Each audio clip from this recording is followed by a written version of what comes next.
अस्सलाम वालेकुम नाज़रीन, आज हम बना रहे हैं बकरे के गोश्त की यखनी, मटन यखनी इसे आप कह सकते हैं। ये है आधा किलो बकरे का गोश्त और ये है 1 अदद प्याज और इसमें हम लेंगे 1 अदद टमाटर और उसके अलावा हम इसमें ले रहे हैं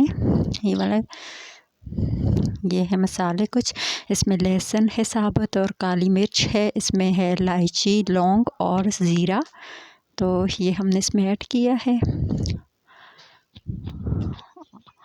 और ये है 1 टीस्पून नमक,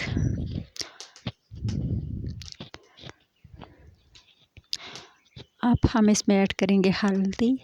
ये है हल्दी और इसमें जो है वो खुश्क धनिया वो भी पिसा हुआ है और अब हम इसमें दड़ा मिर्च ऐड करेंगे। हस्बे ज़रूरत दड़ा मिर्च आपने इसमें ऐड कर ली है और अब हम इसमें ऐड करेंगे देसी घी।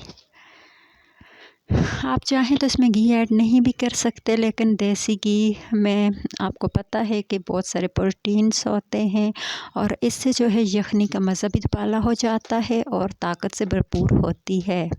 तो अभी हमने इसको चूल्हे पे रख दिया, हम थोड़ी देर को इसको दम पे रखेंगे और उसके बाद हम इसमें पानी ऐड करेंगे। जी, तो हमने इसमें पानी ऐड कर लिया है। हस्बे ज़रूरत इतना पानी ऐड करें जिसमें कि गोश्त अच्छे से गल जाए।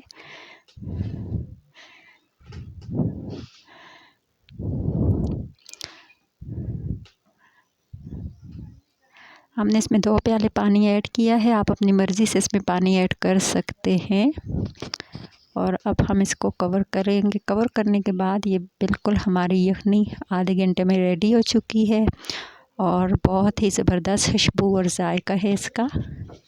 देखने में शायद आपको इतनी अच्छी ना लग रही हो, लेकिन खाने में बहुत ही टेस्टी, बहुत ही मज़ेदार है। आप बना के ज़रूर ट्राई कीजिएगा और हमारे चैनल को लाइक, सब्सक्राइब और शेयर ज़रूर कीजिएगा।